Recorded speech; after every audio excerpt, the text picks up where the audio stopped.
근본 분열의 원인과 관련해서 지금 뒤에 나오는 대천의 오사라고 하는 게 있어요. 초기 불교하고 소승 불교에서는 이게 이거다라고 말하는 거예요. 대승 불교에서는 이게 이렇게 보는 거예요.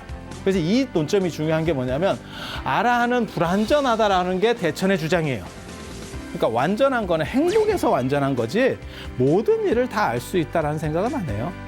예, 감정적인 것들을 가지고 갈 수밖에 없느냐, 인간은 가지고 갈 수밖에 없느냐, 안 그러면 감정적인 것이 다 끊어지는 것이 깨달음이냐. 그리고 인간이라고 하는 거는 감정을 완전히 극복할 수는 없어요. 아라한의 관점이 흔들린다. 흔들리고 있다는 거 한 가지. 그리고 인간을 감정을 용인하려고 한다. 감정을 용인하려고 한다. 인간의 감정을 용인하면서 중생을 구제하겠다라고 하는 집단이 있어요. 그게 대승불교에서 말하는 보살이에요. 자, 오늘 시간은 알렉산더 대왕과 그 다음에 찬드라굽타라고 하는 분에 대해서 얘기를 해드릴 거예요. 굉장히 재밌는 세계사적 변화. 알렉산더 대왕 뭐 모르시는 분은 없을 거예요. 마케도니아 왕 해서 그런데 이 양반에 끼친 영향이라고 하는 거는 진짜 대단합니다. 고대 사회에서 지금까지도 어떻게 보면 그 이름이 이렇게 크게 남는다는 게 몽고하고는 틀려요. 징기스칸하고는 틀려요. 징기스칸이 땅은 훨씬 넓었지만 문화적으로나 안 그러면 세계 역사에서 미치는 그 영향이라고 하는 거는 알렉산더랑 비교가 안 됩니다. 알렉산더는 그리스 문화를 전파한 대단한 그런 얘기들을 이제 좀 볼 겁니다. 알렉산더는 아버지가 빌리포스 2세라고 하는 사람이에요. 아버지는 뭐였을까? 아버지 직업은 뭐였을까? 왕이지. 왜요? 여러분이 왜 왕이 못 되신 줄 아세요? 그래. 여러분도 충분한 자격이 있는데, 여러분이. 그리고 그게 또 세상이 재밌더라고요. 재밌더라고요. 혹시 일본에 연호 바뀐 거 아세요? 연호 바뀌었죠. 아키히토인가 그분이 이제 연세가 많다 그래서 물러났잖아. 그렇게 많지도 않아요. 이렇게 보면 그렇게 많지도 않은데 물러났어요. 그리고 새 국왕이 즉위한 거죠. 그래서 이제 연호를 쓰는 거고, 연호를 쓴다는 게 무슨 뜻인지 아세요? 독자 연호를 쓴다는 게 황제국이라는 것을 표방하는 겁니다. 그래서 우리는 연호가 없습니다. 조선시대 때는 연호를 안 썼어요. 고구려 때, 그 다음에 이제 고려 시대 때 연호를 조금 썼던 이런 내용들이 나오지만 실제로 조선시대 때는 연호를 못 썼죠. 그러니까 연호를 쓴다는 건 독자 세계관을 가진 완전히 하나의 천하를 가졌다라고 하는, 그래서 일본은 그런 생각을 지금도 하고 있는 거예요. 그래서 이제 연호를 바꾸고 하는데 이 양반이 암살당해요. 마케도니아 왕입니다. 마케도니아 왕입니다. 그리고 페르시아를 정복하려고 아들이 벌써 두각을 나타내죠. 그때 이제 두각을 나타내고 있었는데 아버지가 암살 당하게 되면서 올라가요. 왕이 올라가요. 근데 연대를 보면요, 되게 재밌어요. 알렉산더 몇 살 살았냐면 33살. 놀래지 않는다, 그제? 만으로 33, 34이잖아요. 계산해봐. 금방 죽었어요. 그러니까 알렉산더가 엄청난 업적을 한 거에 비해서는 생각보다 일찍 죽었네요. 그 정도 땅을 막 넓히고 막 하면 뭘 대단한 거 했을 것 같은데 20살에 왕이 돼요. 20살에 왕이 돼요. 20살에 왕이 돼서 13년 동안 열라 전쟁만 하다가 죽었어요. 그래서 저 양반이 팔자가 좋은지 어쩐지는 잘 모르겠어요. 너무 고생을. 그리고 저 알렉산더 때문에 뜬 사람이 있습니다. 여러분이 전혀 그 사람이 알렉산더 때문에 떴다고? 라고 할 만한 사람이 있어. 그게 아리스토텔레스입니다. 아리스토텔레스. 그러니까는 소크라테스, 플라톤, 아리스토텔레스 이렇게 나오는 거잖아요. 이 스자 맨 뒤에 스자 붙는 게 남성이라는 뜻이에요. 그리스에서는 그래서 저 남자를 나타낼 때, 그래서 뭐 탈레스, 뭐 히포크라테스 뒤에 스자가 쫙 스자 들어가는 사람들이 다 그렇게 나오는 거거든. 그런데 저게 이제 스승과 제자들이잖아요. 근데 저 집단이 그렇게 이렇게 확 그 당시에 대단하진 않았는데 아리스토텔레스 저 좀 비굴한 사람입니다. 굉장히 좀 제가 보기에는 인성 면에서는 조금 문제가 있는데 복이 있지. 복이 있지. 제가 전에 그 얘기 안 해드렸나요? 아리스토텔레스를 그리스 사람들이 죽이려고 하니까 그리스 사람들에게 철학자를 죽였다는 오명을 2번 남길 수는 없다. 소크라테스를 죽였잖아. 그러면 자기는 도망가더라고. 증자도 공자 제자 중에서 이제 자자 들어가는 사람이 안회, 안자라고 하는 사람하고 증자하고 딱 둘밖에 없거든. 이 증자도 진짜 인간성 안 좋은 사람이거든. 스승이라고 다 인간성이 좋은 게 아니에요. 머리가 좋을지는 있어도 그래서 종교인하고 사실 이런 선생하고는 좀 달라요. 그 증자라고 하는 사람도 그렇잖아요. 전쟁이 나가지고 자기 사설 학원 선생이었지. 강남에 큰 학원 빌딩 같은 걸 하나 세워가지고 영업을 하고 있었는데 전쟁이 나서 피난을 가야 돼. 그러니까 제자들한테 뭐라 그랬냐면 나는 피난을 갈 테니 너희는 학원을 지켜라. 우리가 다 피난 가면 이게 절단 나지 않느냐? 사람 안 사는 집은 빨리 무너지게 돼 있어. 그러니까 너네는 지켜. 그럼 선생님은 왜 가십니까? 내가 가면 학문이 끊어지잖아. 이거 뭐요 이게? 선생이요 뭐요? 저 아리스토텔레스도 상태가 좀 그런데 머리는 좋은 사람이에요. 그걸 부정하는 건 아니고 이제 인성이 어떠냐라고 하는 건데 알렉산더가 저 양반 밑에서 13살부터 공부를 해요. 그래서 16살까지. 그게 이제 대박이죠. 얼마나 이렇게 한참 진짜 그러니까 저 양반 밑에서 공부한 게 거의 인생 다라고 보면 돼.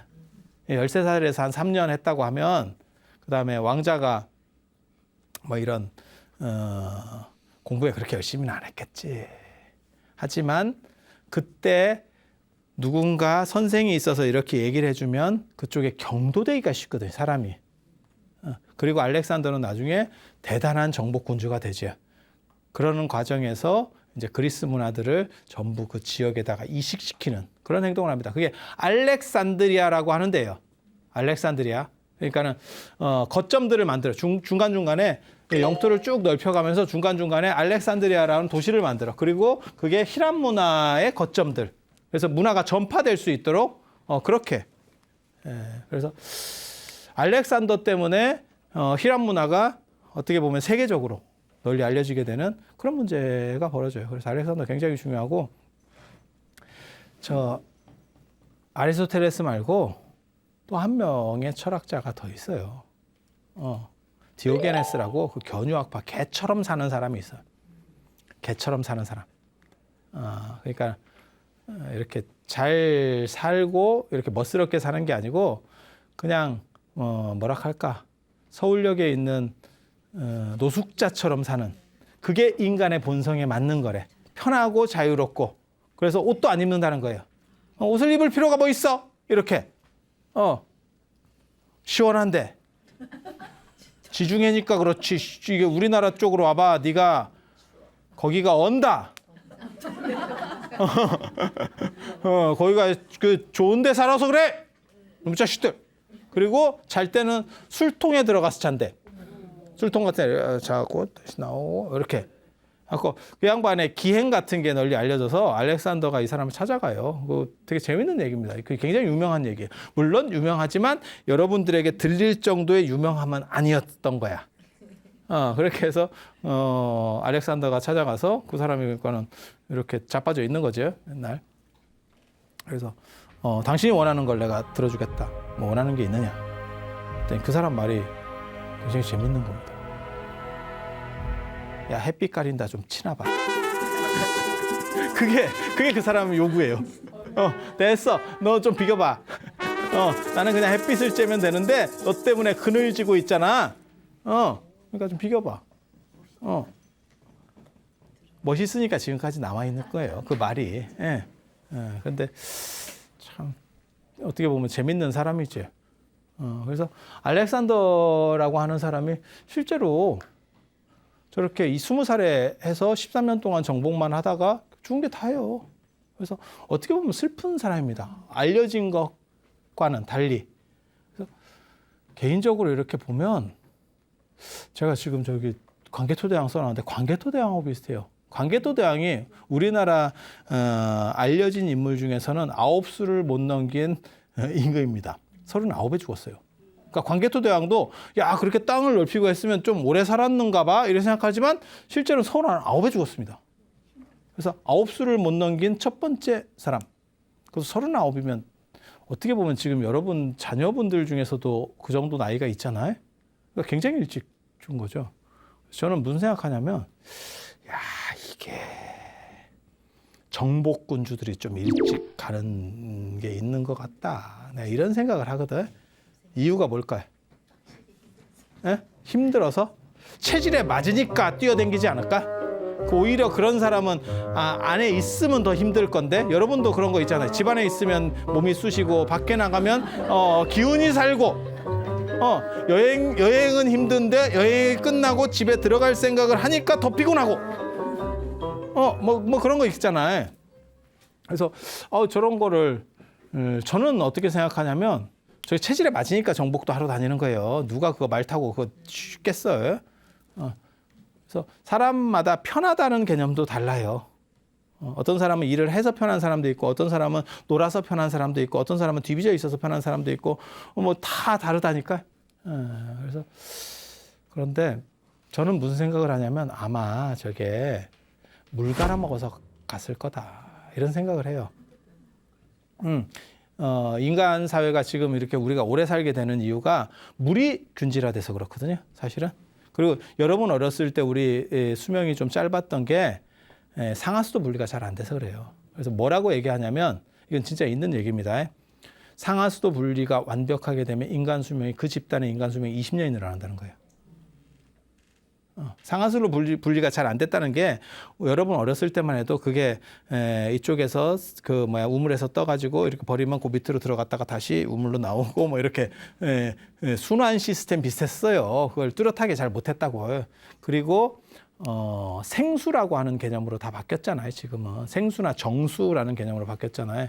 그래서 정복군주들이 대부분 실제로 이렇게 오래 못 사는 이유가 물 갈아먹고 음식 갈아먹고 예전에는 그걸 다 챙겨갈 수는 없잖아요. 지금 같은 시절이 아니잖아요. 그러니까 어쩔 수가 없는 거예요. 그래서 그랬던 것 같아요.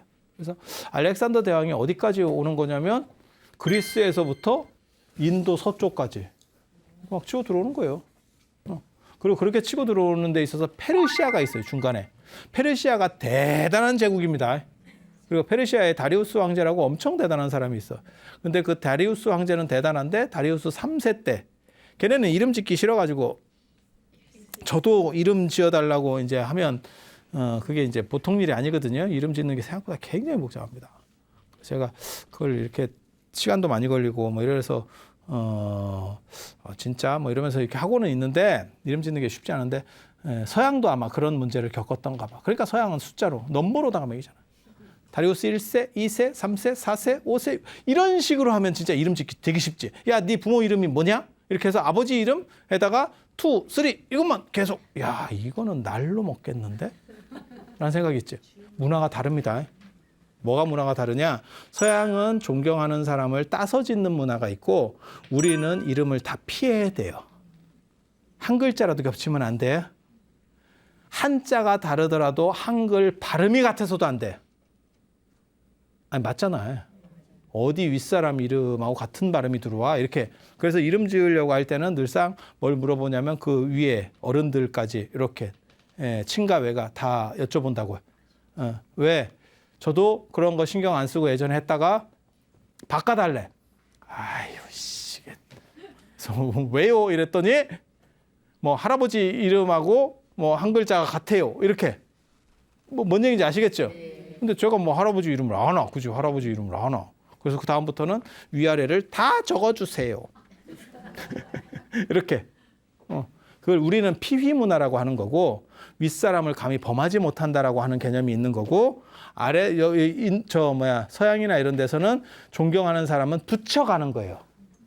붙여가는 거예요. 그래서 숫자로다가 매기는 거죠. 그러니까 문화가 완전히 달라요. 문화가 완전히 달라. 세계 역사에서 보면 페르시아 무진장한 강국입니다. 그런데 알렉산더가 저 페르시아를 한 방에 깹니다. 그게 자기 아버지 때 벌써 페르시아를 정복하려는 뭐 생각들을 했었어요.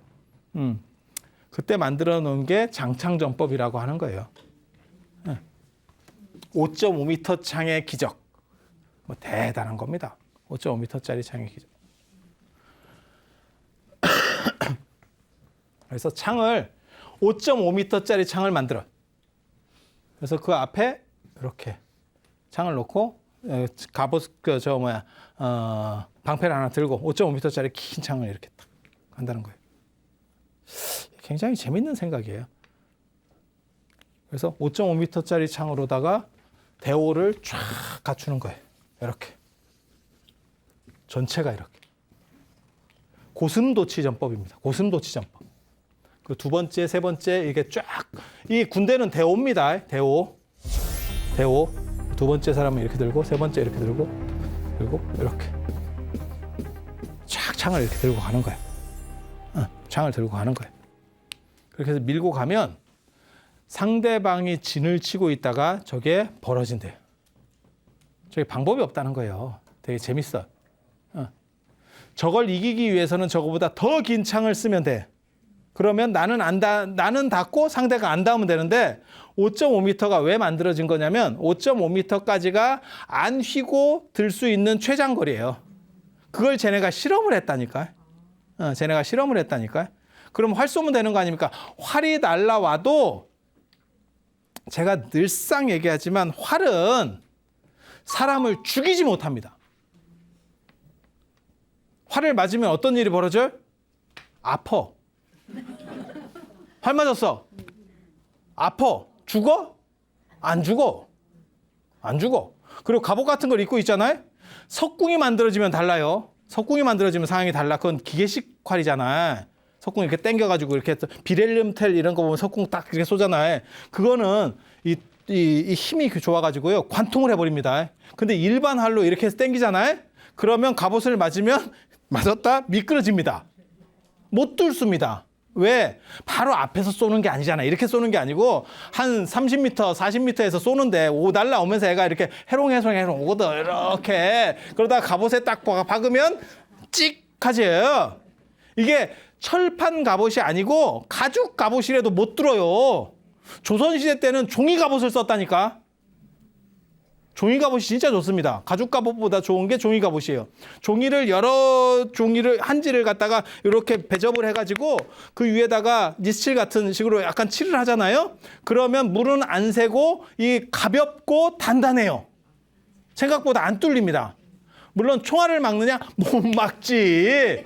하지만 화살이나 칼이 대놓고 치는 거 아니고 그냥 스치는 정도는 다 막아요. 왜냐하면 갑옷을 무겁게 쓰면 좋은 거 아닙니까? 물론 쇠로 쓰면 좋아. 하지만 움직이기 힘들지. 이거 딱 생각을 해봐.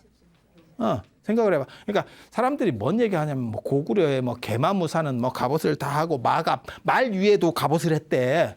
의장용이지. 뽀대나게. 전투용으로는 아무 쓸모가 없어요. 가벼워야 된다니까.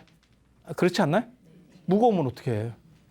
그래서 그런 부분들이 있어요. 그래서 이 전투에서 가장 중요한 게 사실은 가벼워야 되고 그 다음에 대오를 갖추는 거예요. 대오를 갖추는 거예요. 그리고 활은 이렇게 날라와도 그게 직접 살상이 안 돼요. 설령 박혔어. 이거 박혔어. 하나 박혔어. 아파. 화살 박히면 어떻게 하는지 알아요? 이렇게 내과. 이거 알아요? 이거 외과에 가면 화살이 박혔으니까 외과에 가잖아. 외과에 가면 의사가 벤치로다가 화살을 잘라준대. 이렇게 위에를 딱 자른대. 그러면서 내과로 가세요. 외과 치료는 끝났고 내과 가가지고 이제 해야지. 과가 다르니까. 과가 다르니까. 뭐 그런 거예요, 그런 거. 그래서 박히면 아파. 하지만 아프지 참을 수 있어. 참을 수 있어. 또 박혔어. 아파. 참을 수 있어. 그래서 화살이 경기를 못 끝내요. 화살이 경기를 못 끝내. 예, 결국은 보병이 들어가서 이렇게 쳐야 되거든요. 그리고 진짜 맨 마지막에 피날레는 기병이 합니다. 기병. 기병이 합니다. 옛날 전쟁이 다 그래요. 옛날 전쟁이 다 그래. 그래서 이렇게 진을 치고 쫙 이렇게 고슴도치 같이 쫙 오면 상대가 진 치고 있다가 이게 하다가 이렇게 갈라진다는 거예요. 갈라진다는 거예요. 그렇게 해서 대오가 무너지면 무슨 일이 벌어지느냐? 기병이 움직여요. 이 뒤에 기병이 있거든. 기병이 이렇게 있다가 말 타고 나가가지고 쓸고 다닙니다. 칼로 베고 다니는 게 아니고 칼로 사람을 긁고 다닙니다. 얼굴 있는 쪽을. 이렇게 살상 능력만 떨어뜨리는 거예요. 다치게 해가지고. 쭉 이렇게 긁고 다니면 그래서 기병 한 명이 보병 100명 이상을 이긴다. 그 사건 중에서 그런 대량 사륙 사건으로서 가장 유명한 게 을지문덕의 살수대첩입니다. 사람들 생각으로는 살수대첩이 우리 이렇게 댐 막아가지고 댐 폭파 작전으로 알고 있잖아요. 그리고 들어봤죠? 살수가 청천강이고 뭐 거기 을지문덕 이렇게 보 같은 걸로 해서 막았다가 걔네가 이렇게 지나가니까 30만 별동대가 지나가니까 그때 군대를 걔네가 113만을 동원했어요. 113만. 그때 중국 수나라 총 인구를 한 4천만 추산합니다. 4천만 중에서 113만을 동원했다는 게 무슨 뜻인 줄 아세요? 보병이 100만이 움직였다, 군대가 100만이 움직였다는 거는 후방에 곱하기 2에서 3이 움직이고 있다는 얘기예요. 보급을 들어가는 팀이 있어요. 그러면 300에서 400만이 움직인 거예요. 거기다가 한번 박았다가 대가리 박치기를 했는데 안 깨지니까 지가 나가는 거예요. 인구가 4천만이라고 해도 여성 비율을 50%를 잡으면 2천만이잖아. 2천만 중에서 한 400만이 움직였어. 그러면 젊은 아주 어린 애들하고 노인 빼버리면 움직일 수 있는 인원을 거의 다 움직이신 거예요. 그렇게 해서 대가리를 박았는데 지 대가리가 깨진 거지. 그래서 나라가 망했잖아. 그게 고수전쟁이라고 하는 거잖아요. 고구려하고 수나라 전쟁. 다 들어봤잖아요. 거기 보면 살수대첩에서 댐 막은 게 아니오. 내용을 보면 댐 막은 게 아니고 그 강을 건너가는 사건이 벌어지는 거예요. 그래서 1차적으로 성을 못 깨니까 별동대 30만을 파견을 했는데 30만도 엄청난 겁니다. 30만이 별동대라는 표현을 듣는 것도 아이러니한 거예요. 왜? 별동대라고 하는 거는 기습 전투 요원이거든요. 근데 그게 어떻게 30만이 되냐? 30만이면 주력군으로도 엄청 많은 겁니다. 세계 전쟁사에서 30만이 동원됐어요. 이러면 그건 큰 전쟁이에요. 근데 그게 무슨 놈 별동대야. 그러니까 별동대라고 하는 것도 엄청나. 그렇게 해서 평양으로 일단 치고 들어가겠다라고 했는데 그게 또 중간에 뒤에서 계속 보급부대를 끊으니까 얘네가 안 되겠다 싶어가지고 도망 나오고 있는데 그 강에서 그 유명한 사건이에요. 송양지인이라고 들어봤어요? 송나라 양공의 어짐? 송양지인이라고 들어봤어요? 송나라가 초나라하고 전쟁을 해요. 나중에. 예. 춘추시대 때 얘기해요. 중국 춘추시대 때 얘기해요. 초나라는 강남의 패자고 혹시 송나라 사람들이 좀 띨빵하다 이런 얘기 들어봤어요? 송나라 사람들이 띨빵하다. 송나라 사람하고 기나라 사람이 띨빵하다고 나와요. 왜? 하나라가 망하고 난 뒤에 은나라가 들어서거든요. 은나라 사람들이 하나라 조상들 제사라도 지내라고 만들어준 게 기나라예요. 그래서 기나라 사람은 망한 후손이기 때문에 사람들이 약간 쟤네는 좀 모질러 뭐 이렇게 생각하는 게 있어요. 거기서 나온 말이 기우예요. 하늘이 무너질까 땅이 꺼질까. 그게 기나라 사람의 근심. 그러니까 얼마나 멍청하냐 이런 의미예요. 기나라 놈들은 다 바보야. 기나라 사람의 어리석음이라는 뜻이에요. 송나라 사람도 띨빵하게 나옵니다. 송나라 사람의 조상이 누구냐면 은나라 사람이에요. 은나라가 망하고 주나라가 들어서는데 그 주나라가 그러니까 쉽게 말해서 조선이 고려 제사라도 지내주게 하기 위해서 이제 사람을 하나 이렇게 조금 이렇게 땅을 띄워주는 그게 송나라 같은 데라고 보시면 돼. 그래서 송나라 사람들이 조금 이렇게 띨빵하게 나와요. 대표적인 게 수주대토. 송나라 사람이 농사지으러 이렇게 하는데 코끼리가 아니고 토끼가 이렇게 뛰가다가 나무 그루터기에 대가리 박치기해서 죽었다는 거잖아요. 그러니까 농사는 안 짓고 아하 이거 대박 이러면서 그 자리만 계속 지키면서 근데 그거는 사실 토끼가 뛰다가 헛다리 짚었겠지. 그러니까 나무태기에 박지. 그게 왜 박겠어? 그래서 그런 건 있을 수 없는 일이잖아요. 현상적으로는 있지만 반복될 수 있는 확률이 아니잖아요. 그런데 그걸 이제 기다리고 있더라. 그게 송나라 사람이고, 또 유명한 얘기가 있어요. 발묘조장이라고 들어봤어요? 어떤 사람이 밭에다가 곡식을 다 키운 거예요. 그렇게 해서 이렇게 자라니까 내가 저걸 빨리 자라게 해야지. 그래가지고 이거를 다 뽑았대. 이렇게. 그러니까 한 1, 2cm 더 빨리 자라지. 뽑으니까 눈으로 볼 때는 얘가 요만하다가 이렇게 된 거지. 그렇게 뽑은 거야. 가지고 내가 오늘 농작물을 이따시만큼 자라겠다. 바보지. 이게 송나라 사람이에요. 거기에 발묘조장이라는 얘기거든요. 그걸 줄여서 조장한다라는 표현이 나오는 거예요. 지금도 뭐 어떤 일을 조장한다 라고 할 때 그 표현이 나오는 거예요. 그래서 송양지인이라고 굉장히 재밌는 얘기인데, 송나라의 양공이라는 사람이 초나라하고 전쟁을 하는데, 저 사람이 송나라 양공이 정치를 잘했어요. 정치를 잘했어. 그런데 초나라하고 결국은 이제 한번 박치기를 하는 거예요. 강자끼리 박치기를 한번 딱 하는 거예요. 그때 초나라 군대가 북쪽의 강을 건너서 쫙 이렇게 하니까 옆에 책사가, 제갈량 같은 사람이, 쟤네가 물을 건널 때 공격하면 우리가 100% 이길 수 있습니다. 왜? 물을 건너면, 군대가 물을 건너면 아무래도 좀 문제가 생기니까. 이렇게 얘기했다는 거예요. 그러니까 그래? 이렇게 해서 작전을 편 게 아니고, 군자는 남의 혼란함을 틈타지 않는다. 너 곧따우로 생각하지 마라. 이렇게 얘기했다는 거예요. 야, 너 그렇게 치사하게 추접스럽게 인생 그렇게 살지 마. 이렇게 했다는 거예요. 그러니까 말을 못 하잖아. 그렇게 임금이 얘기하니까. 그러니까 그러다가 여기는 반쯤 건너왔다는 거예요. 그러니까 반쯤 건너오니까 아무래도 물을 건너다 보니까 이제 문제가 또 생기잖아요. 그러니까 지금이라도 안 늦었습니다. 임금님, 지금이라도 안 늦었습니까? 내가 그렇게 살지 말라 했지. 너 인생을 왜 그렇게 살아? 이렇게 한 거예요. 결국 얘네가 다 건너왔어요. 건너와도 물을 건너왔기 때문에 아무래도 물도 차고 움직임이 이렇게 조금 이제 물 뺄 때까지 좀 기다리겠지. 마지막입니다. 지금이라도. 걔도 욕을 먹어도 소신이 있어요. 그렇게 해서 걔가 얘기를 했더니 또 이 사람이 번혹하는 거야. 군자는 그렇게 사는 게 아니야. 이렇게 하고 이쪽이 진을 다 치고 진짜 본격적으로 전쟁을 했더니 박살이 났대. 송나라가. 그래 양공도 죽었대. 이걸 두 가지로 평가하거든요. 송양지인이라고 하는 말을 그게 송나라 양공의 어짐이라는 거거든요. 송나라 양공의 어짐. 이거를 두 가지로 평가해요. 한 사람은 비응신. 이렇게 평가. 법가나 이런 사람들은 다 이렇게 평가해. 맹자는 의로움은 죽음을 통해서라도 이루는 것이다. 맹자는 이렇게 평가해. 야, 그게 살고 죽는 게 문제가 아니다.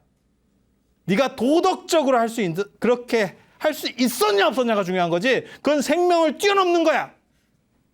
여러분은 어때요? 네? 근데 사람들이 뭐라고 보통 많이 얘기하냐면, 그거는 도덕적인 잣대를 댈 때 얘기하는 거고, 전쟁이라고 하는 거는 원래 치사하게 이기는 거야. 전쟁에 뭐가 있어? 일본이 진주만 공격할 때 선전포고를 한 게 아니고 때리고 선전포고를 했어. 진짜. 먼저 대가리 박치기 하고 선전포고를 했어. 그래 놓고 우리 먼저 했어요. 이렇게 우기는 거야. 뒤에 해놓고. 왜냐하면 미리 선전포고를 하면 걔네가 대비하니까. 그런 거예요. 그래서 을지문덕의 살수대첩 사건은 사실 이런 거예요. 그 청천강 건널 때 공격해서 가는 거고, 그렇게 해서 물 건너고 있는데, 쫓기 가지고 물을 건너고 있는데 30만 대군이라고 해도 물을 건너고 있으니까 대오가 무너지고, 그 상황에서 쟤네가 공격을 해오는 거예요. 고구려군이 공격해오고, 그 다음에 기병들이 들어가서 긁고 다니니까 2,700 남았다는 거잖아. 얼마가 죽었는지를 모르지. 2,700이 남았다는 거예요. 그러니까 기병이 말 타고 들어가서 대오가 무너진 보병을 흩어버리는 건요, 이거 죽이는 건요, 진짜 몇백 명을 상대합니다. 이게 가능한가 싶은데 실제로 그렇습니다. 그리고 나중에는 군대가 너무 많은 상황에서 이 사람들이 공포에 휩싸이면 지들끼리 죽어요. 밟혀 죽어. 그래서 알렉산더 군대도 마찬가지예요. 긴 창으로다가 쫙 이렇게. 그래서 한 명이 예를 들어서 이게 죽는 경우도 있다는 거예요. 화살 같은 거에 진짜 직방으로 맞아가지고 뭐 이런 데 맞거나 이런 데 맞을 수도 있잖아. 그래서 한 방에 끝. 원샷, 원킬, 이렇게 되면 뒤에 놈이 앞으로 나온다는 거 아니에요. 이렇게. 이걸 제가 뭐라고 얘기하냐면 마트의 음료수 시스템. 편의점 같은 데 가봐. 거기서 뭐 음료수를 하나 딱 뽑으면 뒤에 놈이 탁 나오게 돼 있어. 탁 뽑으면 탁. 요 시스템이에요. 그렇게 해서 쭉 밀고 가면서 상대의 대우를 흐트러뜨리고 뒤에 있는 기병들이 양옆으로 쫙 퍼져가지고 싹 긁어버리는 거예요. 이 전법 하나입니다. 알렉산더의 전법은 이 전법 하나예요. 이거에 의해서 다리우스 황제가 무너지죠. 페르시아가 무너져요. 그렇게 해서 하는 거고, 그때 다리우스 황제의 궁궐이 페르세폴리스입니다. 지금 이란의 페르세폴리스. 이름은 들어보셨어요? 페르세폴리스 유적. 굉장히 중요한 유적이에요. 저도 개인적으로 꼭 가보고 싶은 유적인데, 왜냐하면 거기 페르세폴리스 유적에 있는 그런 기둥들이 나중에 아쇼카 석주에 영향을 미쳐요. 인도에. 아쇼카 석주에 영향을 미쳐요. 그래서 그런 부분이 있어요. 그래서 그 알렉산더의 그 페르세폴리스 궁전이 되게 재밌는 거는 페르시아가 얼마나 강력한지 궁궐에 방어 시스템이 없대요. 모든 궁에는 방어 시스템이 있다니까. 그걸 궁과 거리라고 그러는 거예요. 옛날에 윤은에 나오는 드라마에 궁이 있었는데, 궁은 임금이 사는 곳, 궐은 이 궁을 수비하는 수비시설이에요. 그러니까 이 내구탱이에 이렇게 있어서 동십자각 뭐 이런 거 있잖아요. 그게 궐이에요. 군대가 다 있다니까. 그러니까 뭐 창덕궁, 경복궁 이런 데 군대가 다 있다니까. 딱 이렇게 수비시설. 당연히 있어야 될 것 같지 않아요? 그러니까 정규 군대는 아니지만 그 안에 이제 치안을 담당할 수 있는, 그다음에 뭐 이렇게 뭐 반란이 일어난다거나 그러면 어느 정도 막을 수 있는 군대는 있는 거죠. 그걸 궐이라 그래요. 궐. 궐이라고 그러는데, 페르세폴리스에는 저 다리우스 3세가 머물렀었던 페르시아의 왕궁에는 저 궐이 없대요. 그건 진짜 대단한 거예요. 왜?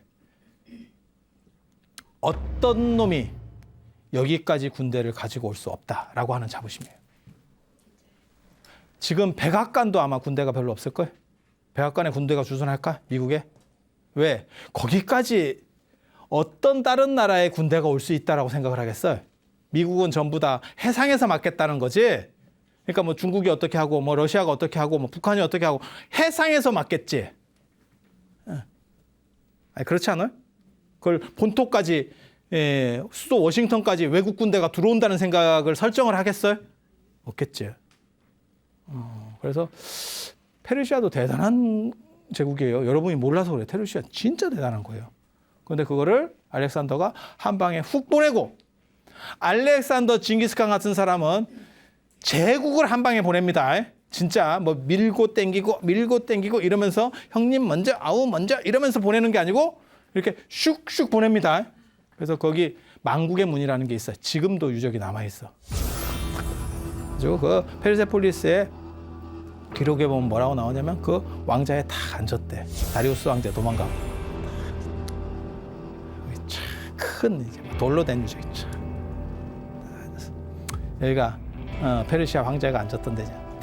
각 한 번 잡고 나오면서 전부 소각. 이래서 그때 불질러서 지금까지 끝난 거예요. 아까워도 뭐 뒤에 누군가 또 질렀을 거예요. 괜찮아. 보살님 거 아니니까. 그래서 여기까지 쭉쭉쭉쭉쭉 오고 결국 어디까지 오냐면 이 서북인도까지 와요. 서북인도까지 오는데 아까도 얘기했지만 알렉산더가 33살에 죽기 때문에 어떻게 죽었는지는 잘 모릅니다. 세 가지 얘기가 있어요. 세 가지 얘기가 있어요. 그냥 나이 먹어서 죽었다. 근데 나이 먹어서 죽기에는 너무 젊지요. 33, 34살에 정상적으로 이게 죽나? 이때는 죽으라고 고사진해도 잘 안 죽을 때잖아요. 물론 뭐 여러분도 지금 뭐 고사진해도 잘 안 돌아가실 때이긴 한데 저 때는 더 안 죽을 때지, 그지? 쉽게 안 가. 33, 34살에 쉽게 안 가. 이 정도면.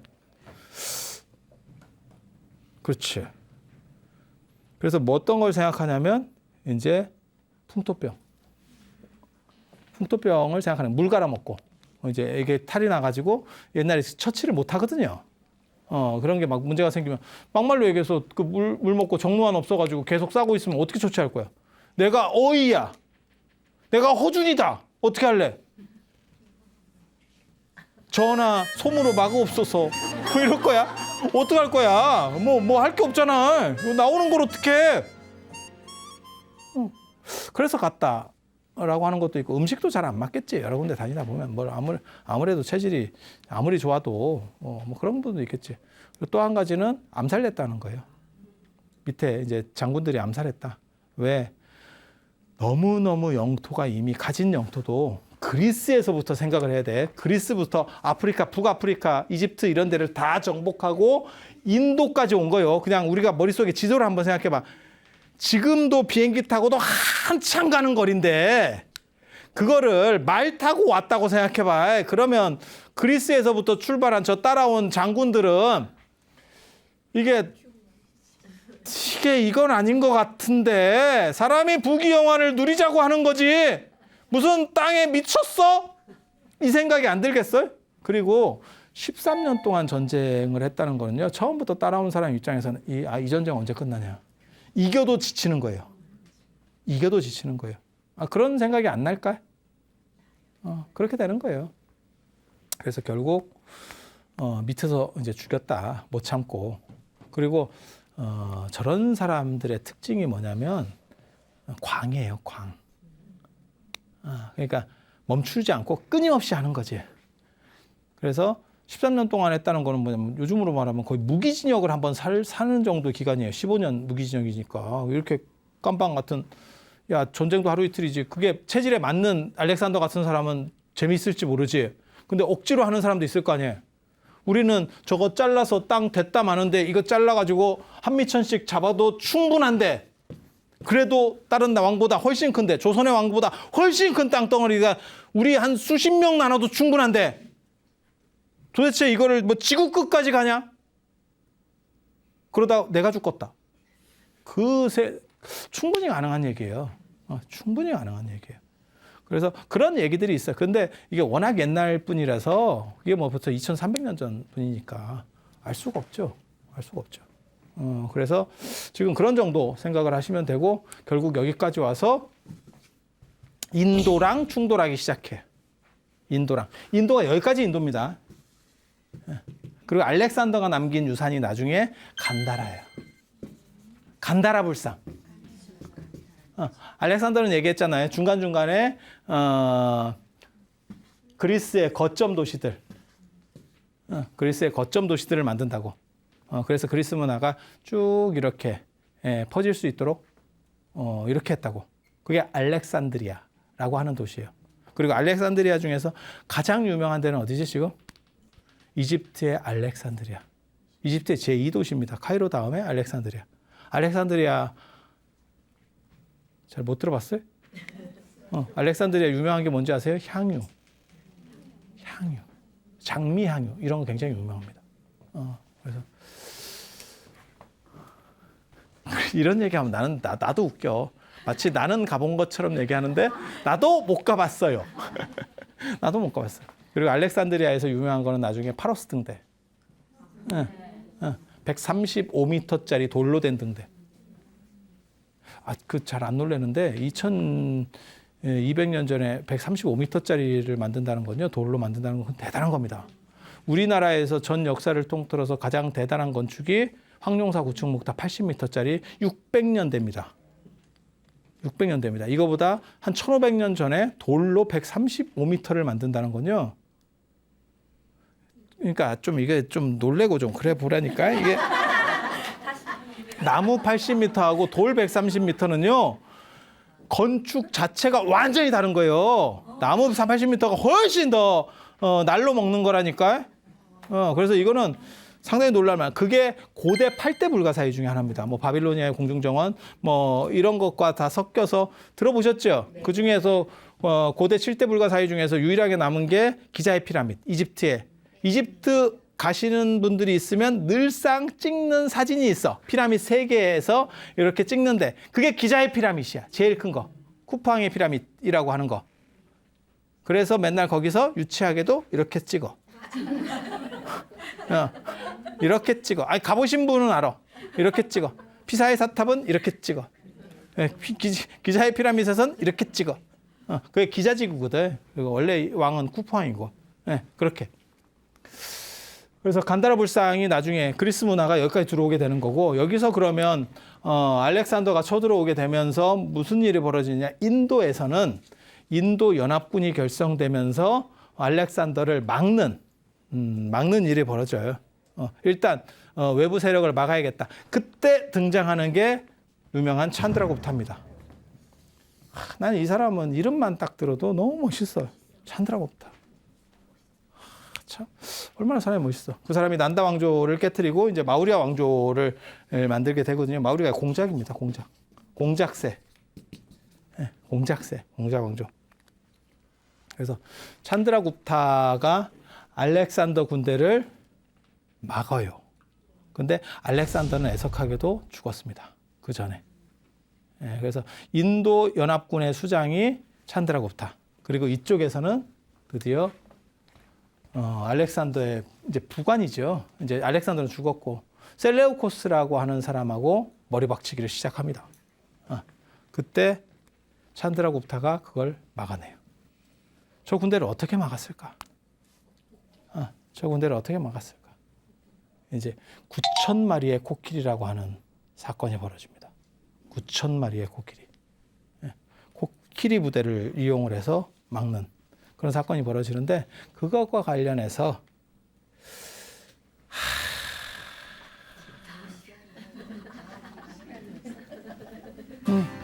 진기한 이야기. 알렉산더 다음에 빈두사라 왕 다음에 아쇼카 왕까지 다음 시간에 계속해서 이어서 갈 수 있도록 그렇게 하겠습니다. 자, 장시간 들어주셔서 감사합니다. 강력한 외부 세력을 막기 위해서 인도 안에서 어떻게 결성된, 그리고 이 찬드라굽타에게는 9,000마리의 코끼리가 있었다. 이건 뭐 대단한 겁니다. 이 상하에다가 칼을 묶어요.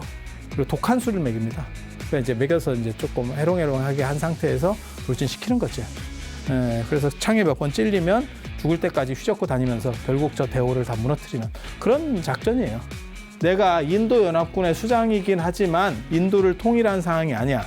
적은 안에 있어. 내 안에 있어. 나는 그냥 대표권을 가졌을 뿐이야. 그런데 나에게 군대가 있는 상황에서 내 아내를 정리하는 게 좋겠다.